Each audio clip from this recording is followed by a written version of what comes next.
एक इंसान कितने घंटे तक सो सकता है? 6 घंटे, 10 घंटे या फिर अनहेल्दी केस में एक दिन। लेकिन इंग्लैंड में एक लड़की ऐसी है जो कि घंटों नहीं बल्कि सालों तक सोती रही। जी हाँ गाइस, आप ठीक सुन रहे हैं। एलन सैडलर नाम की इस लड़की का जन्म 1859 में हुआ था और जब वो 12 साल की थी तब वो एक रात सोने गई तो अगली सुबह वो उठी ही नहीं।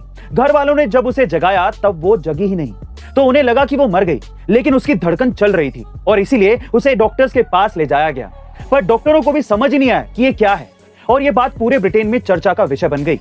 ऐसे ही 9 साल बीत गए और एक दिन जब बच्ची की मां को हार्ट अटैक आया और उसकी मौत हो गई, तब मां की मौत के 5 महीने बाद वो बच्ची जागी। गाइस, हम सब ने ये कभी ना कभी पढ़ा है कि किसी अमीर ने कोई पेंटिंग 2 करोड़ या 5 करोड़ में खरीद लिया है और फिर हम सोचते हैं कि भाई पेंटिंग कौन 5 करोड़ में खरीद लेता है, और इतना ही पैसा है तो जमीन जायदाद या गाड़ी खरीद लो, पेंटिंग ही क्यों। तो आइए मैं आपको समझाता हूँ।